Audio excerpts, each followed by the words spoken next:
नमस्कार, प्रभा साक्षी देख रहे हैं आप। आपके साथ मैं हूं अंकित सिंह। वक्त संसद डायरी का है। संसद के दोनों सदनों में दिल्ली से जुड़ा विधेयक पास हो गया है। आज राज्यसभा में दिल्ली सर्विस बिल को पेश किया गया था। उसके बाद लंबी चर्चा हुई। लंबी चर्चा के बाद इस विधेयक को पेश और पारित कर दिया गया है। साथ ही साथ जो वोटिंग हुई है, उस वोटिंग में जो विधेयक के पक्ष में जो वोट मिले हैं वह 131 रहे, जबकि विधेयक के विरोध में 102 ही वोट पड़े हैं। इसका मतलब साफ है कि बहुत बड़े अंतर से इस बिल को पास किया गया है। एक और सत्ता पक्ष एनडीए था तो दूसरी ओर इंडिया था। जब यह बिल को लेकर चर्चा हो रही थी, इस दौरान जबरदस्त तरीके से दोनों तरफ से नारेबाजी और शोर शराबा भी हुआ। हालांकि आखिरकार ये बिल पास हो गया है और बड़े अंतर से पास हुआ है। बिल का जब चर्चा जो हुई थी उसका जवाब देते हुए अमित शाह ने विरोधी दलों पर जबरदस्त तरीके से निशाना साधा है। सुनिए अमित शाह ने क्या कहा। भारतीय जनता पार्टी की पूर्ण बहुमत की सरकार चल रही है, कोई पावर लेने की जरूरत नहीं है। एक बिल हम लाए हैं पावर केंद्र में लाने के लिए नहीं, केंद्र ने दिए हुए पावर पर दिल्ली यूटी की सरकार अतिक्रमण करती है। इसको वैधानिक रूप से रोकने के लिए ये बिल लेकर हम आए। मान्यवर, शब्दों के श्रृंगार से असत्य को सत्य नहीं बनाया जा सकता। लंबे चौड़े ऑक्सफोर्ड की डिक्शनरी के सुंदर सुंदर अंग्रेजी शब्दों से बोलने से असत्य सत्य नहीं हो जाता है। मान्यवर, मैं सबको बताना चाहता हूं कि कोई भी इसका विरोध करे, अगर सत्य है कि 91 से लेकर 2015 तक यही व्यवस्था चलती थी, इसमें हमने कोई फर्क नहीं किया है। मान्यवर, मैं इसलिए बात करना चाहता हूं कि नई व्यवस्था आई। कई सदस्यों ने कहा, मैं तो तब बोलना नहीं चाहता मगर कहा है इसलिए सिर्फ रिपीट करता हूं कि अराजकता फैलाने का काम दिल्ली में शुरू हो गया है। मान्यवर, शासन व्यवस्था के एक फ्रेमवर्क में चलना पड़ा। कॉन्स्टिट्यूएंट असेंबली ने पहला संविधान संशोधन पारित किया था, तब से संविधान बदलने की प्रक्रिया चली है। और मैं आपको बताता हूं भाई, हम संविधान में बदलाव इमरजेंसी डालने के लिए नहीं लाए हैं। हम संविधान में बदलाव उस वक्त की तत्कालीन राष्ट्रपति की सदस्यता जो चली गई थी, इसको पुनर्जीवित करने के लिए नहीं लाए हैं। और इमरजेंसी डालकर लाखों लाखों डेमोक्रेटिक कार्यकर्ताओं को जेल में अरे खड़गे जी सुनिए, मैं धैर्यपूर्वक सुना हूं। कांग्रेस को लोकतंत्र पर बोलने का कोई अधिकार नहीं है। और क्या बात करते हो लोकतंत्र की। प्रबंधन के लिए कार्यबल तैनात करने के निर्देश बनाने के लिए सूचना कर दी। अब मुझे ये समझ नहीं आता है, अभी तो संवैधानिक खंडपीठ को आदेश भेजा है, इंटरप्रिटेशन भेजा है। इस पर खंडपीठ ने 2 जजों की खंडपीठ ने सुनवाई करनी है और फिर जजमेंट देना है। यहाँ पूरा इम्प्लीमेंटेशन कर दिया। मगर विश्व में कोई भी विज्ञान का नियम है, कोई भी चीज अकारण नहीं होती। ये विजिलेंस विभाग को ही क्यों टारगेट बनाया गया? ट्रांसपोर्ट को नहीं बनाया गया, सफाई को नहीं बनाया गया, जल बोर्ड को नहीं बनाया गया, जल विभाग को नहीं बनाया गया, मान्यवर रोड एंड बिल्डिंग को नहीं बनाया गया, सोशल वेलफेयर को नहीं बनाया। ये सारे शासन के साथ जुड़े हुए भी नहीं है क्या? ये किसी में जल्दी नहीं हुई, सिर्फ विजिलेंस में हुई। अब मैं इस कारण बताना चाहता हूं कि सदन में विजिलेंस में क्यों जल्दी हुई।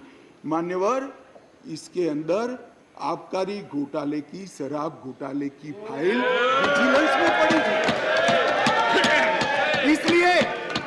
इसलिए मान्यवर, आधी रात को विजिलेंस डिपार्टमेंट खोलकर फाइलों की हेराफेरी करने की फरियाद दिल्ली पुलिस को मिली है। मान्यवर, केशव राव जी कहते थे, हम तो ना इनके साथ है ना उनके साथ है, ना आपसे जुड़ाव है ना उनसे जुड़ा है। बीआरएस वालों का भी इस शराब घोटाले के साथ आप पार्टी के साथ जुड़ाव है, इसीलिए आप वहां बैठे हो। मान्यवर, उनको गठबंधन बचाना है। मान्यवर, मैं आपको बताना चाहता हूं, ये आप पार्टी का जन्म ही कांग्रेस का विरोध कर हुआ। लगभग 3 टन जितनी गाली कांग्रेस की सरकार को बोले और बोलकर सरकार में आए। और अनधिकृत अधिकार प्राप्त करने के लिए कांग्रेस का समर्थन ले रहे हैं। और कांग्रेस वालों को भी ठीक है, चलो हमारा गठबंधन बढ़े। भाई मैं बताना चाहता हूं खड़गे साहब, जैसे ही आज शाम को ये बिल खत्म हुआ, पारित हुआ, केजरीवाल जी पलट जाएंगे, ठेंगा दिखाएंगे और कुछ नहीं होने वाला। तो उनका लक्ष्य हम नहीं है, उनका लक्ष्य हम नहीं है, कांग्रेस पार्टी है। जरा इनका चुनावी इतिहास देखिए, उनका लक्ष्य आप हो, वो आपको नहीं छोड़ेंगे। खैर वो आपको देखना है। और माननीय अध्यक्ष जी, ये सारे लोग सिद्धांतों की मुझे दुहाई दे रहे थे। मैं पूछना चाहता हूं, तृणमूल कांग्रेस और कम्युनिस्ट पार्टी आज एक मंच पर है, किस सिद्धांत के तहत है? जरा बताइए तो मुझे, किस सिद्धांत के तहत है? पूरा जीवन एक तृणमूल कांग्रेस पार्टी का जन्म ही कम्युनिस्टों का विरोध करते हुए हुआ है। कांग्रेस पार्टी से वो इसलिए अलग हुए, कांग्रेस पार्टी से इसलिए अलग हुए कि नरसिम्हा राव जी ने कम्युनिस्ट पार्टी से हाथ मिला लिए और आज सत्ता प्राप्त करने के लिए वो इनके साथ बैठे। एक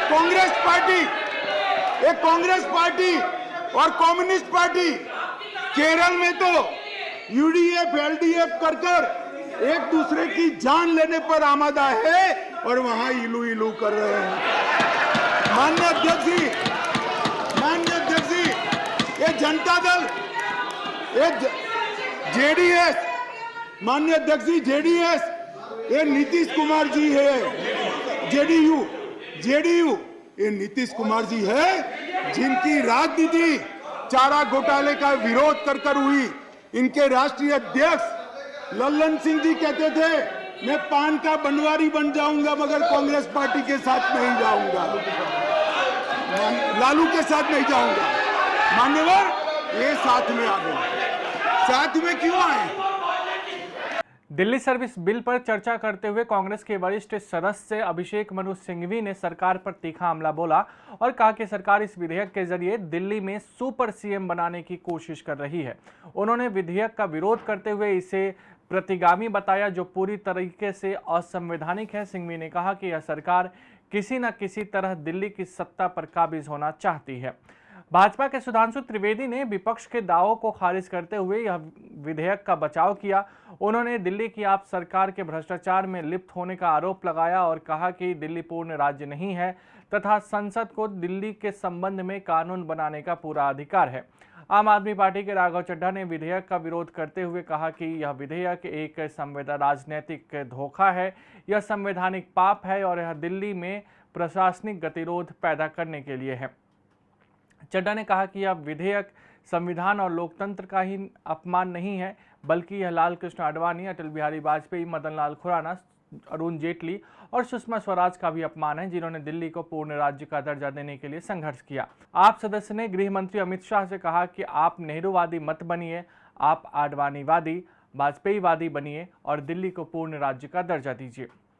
बीजू जनता दल के सस्मित पात्रा ने कहा कि उनकी पार्टी इस विधेयक का समर्थन करती है और संविधान के अनुच्छेद 339 ए में संसद को दिल्ली के बारे में कानून बनाने का पूरा अधिकार दिया गया है।